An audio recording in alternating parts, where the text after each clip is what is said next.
የአማራ ክልሉ ፕሬዝዳንት ተብዬ አቶ አረጋ ከበደ ላሊበላ ላይ ጥቃት ተፈጸመባቸው። የአፋብኃ አማራ ቀጠና ቴዎድሮስ ዕዝ ጎጃም አገው ምድር ክፍለ ጦር ቴሌ ዘንገና ብርጌድ አርመኒው ኃይል ላይ አስደናቂ ጥቃት ተፈጽሟል። አፋብኃ ደቡብ አማራ ቀጠና አሳምነው ዕዝ ሁለተኛውን ግዙፍ ኮር ምስረታ ይፋ አደረገ። የአፋብኃ ቴዎድሮስ ዕዝ ጎጃም አገው ምድር ክፍለ ጦር የግዮን ብርጌድ ልዩ ኮማንዶችን በደማቅ ሁኔታ አስመርቋል። የአፋብኃ ቴዎድሮስ ዕዝ ጎጃም አገው ምድር ክፍለ ጦር የግዮን ብርጌድ ልዩ ኮማንዶችን በደማቅ ሁኔታ አስመርቋል። የህወሓት ታጣቂዎች የድሮን ጥቃት ደረሰባቸው። እስከ መጨረሻው ድረስ አብራችሁ ተቆዩ። እነዚህና ሌሎች ያልተሰሙ መረጃዎችን በዝርዝር እናስደምጣችኋለን። የሚዲያችን ተደራሽነት እንዲበዛ ቪዲዮ ላይክ፣ ቻናሉ ሰብስክራይብ እና ሼር እንዲሁም ኮሜንት መስጫ ሳጥን ድል ለአማራ ፋኖ የሚል አስተያየት እያስቀመጣችሁ አብራችሁን ነው። ወደ መረጃችን ገባን። የአማራ ክልሉ ፕሬዝዳንት ተብዬ አቶ አረጋ ከበደ ላሊበላ ላይ ጥቃት ተፈጸመባቸው። በአፋብኃ ምስራቅ አማራ ቀጠና ሚኒሊክ ዕዝ ግዙፍ ላስታ ጀነራል አሳምነው ጽጌ ኮር ተከዜ ክፍለ ጦር 3ኛ ሻለቃና የክፍለ ጦሩ ሜካናይዝድ በጋራ በመሆን ህዳር 1 2018 ዓ.ም ከጠዋቱ 2 ሰዓት ተኩል እስከ ረፋዱ 3 ሰዓት ተኩል በወሰዱት ጥቃት የክልሉ ፕሬዝዳንት ነኝ የሚሉት ቀንዳውጣ አረጋ ከበደ ከባህር ዳር ኤርፖርት በመነሳት ላሊበላ ዓለም አቀፍ አውሮፕላን ማረፊያ ደርሰው ወደ ላሊበላ ከተማ በማቅናት ላይ ያሉ ሹምሻ አየር ማረፊያ አጠገብ ልዩ ስሙ በርታ በተባለ ቦታ ድንገተኛና የተጠና ጥቃት ተፈጽሞባቸዋል። በተወሰደባቸው መብረቃዊ ጥቃት ከ10 በላይ ቀይ ቦኔት ለባሽ አጃቢዎቻቸው የተደመሰሱባቸው ሲሆን ፕሬዝዳንቱም ለጥቂት ከፋኖ በትር እንዳመለጡና ከአየር ማረፊያው ቅርብ እንደነበሩና መንገድ ቀይረው በሌላ አቅጣጫ እንደፈረጠጡ ታውቋል። በመጨረሻም አገዛዙ ብልጽግና የመጨረሻው ሐቅታ ላይ እንደሚገኝና ያለባብሰው ቢያርሱ የአዳራሽ ዲስኩር ህዝቡን እንደማያደናግረውና የፋኖ የድል ችቦና የአማራ ህዝብ ሰቆቃ የሚያበቃበት ዘመን እውን እየሆነ መምጣቱን የተከዜ ክፍለ ጦር ዋና አዛዥ አርበኛ ኮማንዶ ዘላለም ሲሳይ ገልጸዋል። መዳረሻው ድልና ነጻነት የሆነው የአማራ ህዝብ የህልውና ተጋድሎ ተጠናክሮ ይቀጥላል ሲል የአማራ ፋኖ ብሔራዊ ኃይል ምስራቅ አማራ ቀጠና ግዙፍ ላስታ ጀነራል አሳምነው ጽጌ ኮር ተከዜ ክፍለ ጦር ቃል አቀባይ ፋኖ ኢንጂነር አማረ ካሳ መረጃውን አድርሷል።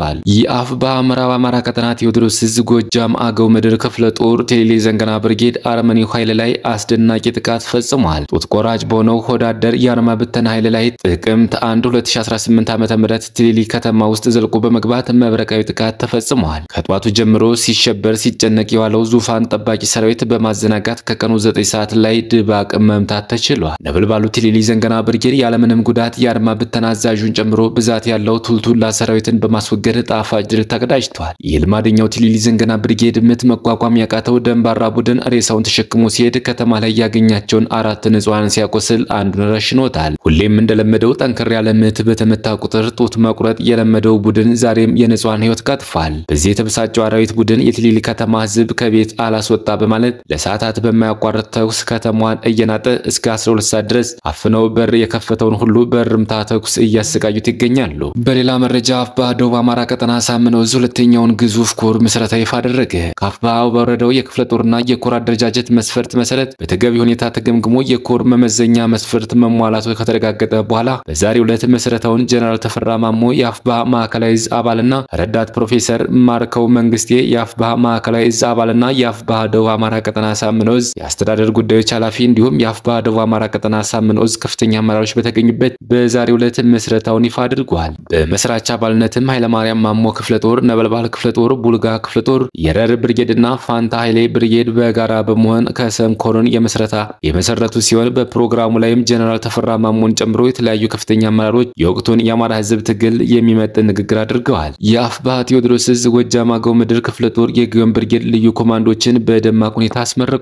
ለተከታታይ 6 ወራት ብቃት ባላቸው አሰልጣኞች ስልጠና ሲወስዱ የቆዩት የጀብደኛው ግዮን ብርጌድ ልዩ ኮማንዶች በቀን 30/02/2018 ዓ.ም የቴዎድሮስ ዕዝ ከፍተኛ አመራሮችና የክፍለ ጦሩ አመራሮች በተገኙበት በደማቅ ሁኔታ ተመርቀዋል። የጀብደኛው ግዮን ብርጌድ ተምዘግዛጊ ኮማንዶች በዛሬው ዕለት ጥሪ የተደረገላቸው የአጎራባች ክፍለ ጦር አመራሮች እንዲሁም የብርጌድ አመራሮች፣ የሃይማኖት አባቶች፣ ጥሪ የተደረገላቸው እንግዶች በተገኙበት በደማቅ ሁኔታ ተመርቀዋል። በሌላ ዜና ሰብል በመሰብሰብ ላይ የነበሩ አርሶ አደሮችን የብልጽግና ሰራዊት በግፍ መጨፍጨፋቸው ተገለጸ። በማዕከላዊ ጎንደር ዞን ወገራ ወረዳ የደረሰ ሰብል በመሰብሰብ ላይ የነበሩ ከ10 በላይ ንጹሃን አርሶ አደሮች በጡት ቆራጭ ያገዛዙ ወንበር አስጠባቂ ኃይል ስራ ላይ እንዳሉ በወጡበት ተገለዋል። አርሶ አደሮቹ የአማራ ፋኖ ብሔራዊ ኃይል አፋብኃ ሰሜን አማራ ቀጠና በላይ ዘለቀ ዕዝ ዳግማዊ ቴዎድሮስ 5ኛ ኮር አካል የሆነው ጎንደር የበጋሻው ክፍለ ጦር የሚንቀሳቀስበት ቀጠና ኗሪ ሲሆኑ በዚህ አካባቢ ጀግኖች ፋኖቻችን ምትና ኃይል በተደጋጋሚ መቋቋም ያቃተው ወዳደሩ የብልጽግና ሰራዊት ዛሬም የበቀል በትሩን እንደተለመደው ንጹሃን ላይ በማሳረፍ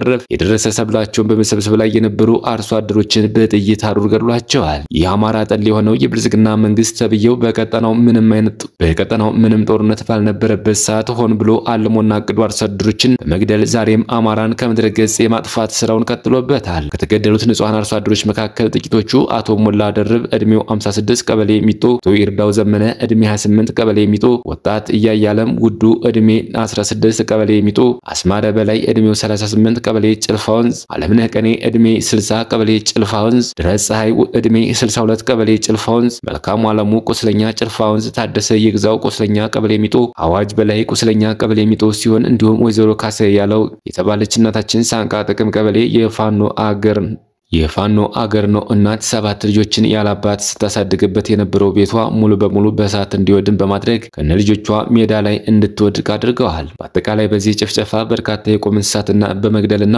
ንብረታቸውን ሽጠው የገዙትን የጦር መሳሪያ ጭምር በመቀማት አርሶ አደሮችን ለከፍተኛ የሆነ ሰብአዊ፣ ቁሳዊና ስነ ልቦናዊ ጉዳት አድርሶባቸዋል። ስለሆነም የሰብአዊ መብት ተሟጋች ቦታው ድረስ በአካል በመገኘት ጉዳዩን አጣርተው ለዓለም አቀፍ ማህበረሰብና መንግስታት ይህ አምባገነን የሆነው የአገዛው ስርዓት በየጊዜው ምን ያህል የገዛ ዜጎችን እየፈጀ እንደሆነ እንዲያውቁልንና እንዲያሳውቁልን ጥሪ እናቀርባለን። ለሟቾች ነፍሳቸውን በአጸደ ገነት እንዲያሳርፍልን እየተመኘን ቤተሰቦች ደግሞ መጽናናትን እንመኛለን። በዛሬው ዕለት ህዳር 1 ቀን 2018 ዓመተ ምህረት የአፋር ብሔራዊ አንድነት አብዮታዊ ግንባር አጉጉሞ ባወጣው መግለጫ ምን ነጥቦችን አነሳ? የአብይ አህመድ አገዛዝ የሆነው የብልጽግና ስርዓት የአፋር ህዝብን እንዲጠፋ ወስኗል ስንል ምን ማለታችን ነው? አንደኛ፣ በነ ጀነራል ተስፋዬ አያሌው አስተባባሪነት የኤርትራ መንግስት በትጥቅ ትግል ለማስወገድ የሚሰሩ ታጣቂዎች መሰልጠኛ ሆኗል። ከህወሓት አኩርፈው የወጡ የትግራይ የሰላም ኃይል ነን የሚሉ መሰልጠኛና መዋጊያ ቀጠና አድርገውታል። ይህ በመሆኑም የአፋር ህዝብ የከባድ መሳሪያና የድሮን ድብደባ ሰለባ ሆኗል። ሁለተኛ፣ በሌላ በኩል በሙስጠፌ መሐመድ የሚመራው የሶማሌ ክልል በአብይ አህመድ የግል ጀነራሎች እገዛ የኢሳ ኃይል ከሶማሌ ክልል ልዩ ኃይል እገዛ እየተደረገለትና አልፎ አልፎም በቀጥታ ተሳታፊነት ከፍተኛ ዋጋ እየከፈለ ነው። ሶስተኛ፣ በብልጽግናው አለቃ አብይ አህመድ የቀን ቅዠት አማካኝነት ቀበሌ ማስተዳደር ያቃተው አገዛዝ የገጠመውን አገራዊ ተቃውሞ ለማብረድ በሚል የቀይ ባህር አጀንዳ መዞ የጦር ሜዳውንም አፈር መሬትን ለማድረግና የአፋር ህዝብም እንዲጠፋ ወስኖ እየሰራበት ይገኛል። የአብይ አህመድ ተላላኪ የሆነው አወል አርባ የክልሉን በጀት በማጠፍ ለጦር አገልግሎት እያዋለው ከመሆኑ ጋር ተያይዞና እንዲሁም ባለው የኑሮ ውድነት አሁን ላይ በአፋር ክልል ከፍተኛ የሆነ የራብ የመልካም አስተዳደር ችግር ተከስቷል። በተጨማሪም የመብት ጥያቄ የሚያነሱ ሰዎች ከፍተኛ የሆነ ወከባ፣ እንግልት፣ እስርና ድብደባ እየተፈጸመባቸው መሆኑ የአፋር ህዝብ ለዘርፈ ብዙ ጥቃት ተጋላጭ ሆኗል። ስለሆነም የአፋር ህዝብ የገጠመውን የህልውና አደጋ በመረዳት የአብይ አህመድ ተላላኪ በመሆን እንዳጠቃላይ የአፋርን የጦር ሜዳ ለማድረግ እየሰራ ያለውን የተላላኪውን አወል አርባ አገዛዝ በቃህ እንዲለው ጥሪ እናቀርባለን። የብልጽግናው አገዛዝ እንዲወገድ የሰላማዊ ትጥቅ ትግል እያደረጋችሁ ያላችሁ፣ በሰላማዊ ትግል እንቅስቃሴ እያደረጋችሁ ያላችሁ፣ ወደ ትግል ያልገባችሁ የኢትዮጵያ ብሔር ብሔረሰቦችና ህዝቦች የጋራ ትግል እንድናደርግና ኢትዮጵያ ከፍርሰት እንድንታደግ ጥሪ እናቀርባለን። በአፋር ክልል በብልጽግና ድጋፍ የትጥቅ ትግል ለማድረግ እየተንቀሳቀሳችሁ ያላችሁ የትኛውም አካላት በአስቸኳይ ክልሉን ለቃችሁ እንድትወጡ እያሳሰብን የአፋር ህዝብም ቀጠናው የጦር ሜዳና ውሎ መግባት ተኝቶ መነሳት ከመክበዱ በፊት ቀጠናውን ለቀው እንዲወጡ ጫና እንድታደርግ ማስታወስ እንፈልጋለን። ዓለም አቀፍ የሰብአዊ መብት ተሟጋችና መንግስታት ጦረኛው የብልጽግና አገዛዝ አፋርን፣ አማራና ትግራይን በማተራመስ አጠቃላይ ምስራቅ አፍሪካ የጦር ሜዳ ለማድረግ እየሰራ ያለውን የብልጽግና አገዛዝ ጋር ያላችሁ ግንኙነት እንድታጤኑትና እንድታስቡበት እንገልጻለን። በመጨረሻም በህዝብ ደም እየተጫወተ የሚገኘው የብልጽግና አገዛዝ በህዝቦች አንድነትና ተጋድሎ እንደሚወድቅ እናምናለን። ይህ እንዲሆንም በቀጠናችን ጠንካራ ስራዎች እየሰራ እንገኛለን። ሌሎች ኃይሎችም የጀመሩትን የህልውና ትግል አጠናክረው እንዲቀጥሉ እናሳስባለን ብሏል በመግለጫው።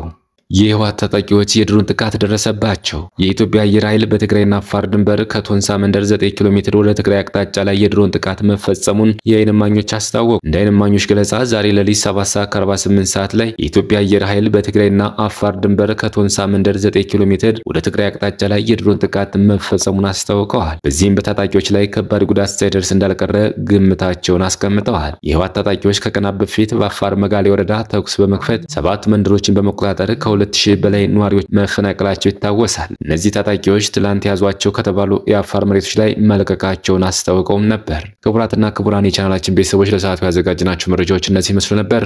በሌላ የመረጃ ሰዓታችን እስክንገናኝ ድረስ የዩቲዩብ ቻናላችን ሰብስክራይብ፣ ሼር እንደዚሁም ላይክ እያደረጋችሁ ጠብቁን። ቸር ያገናኘን። መልካም ቆይታ።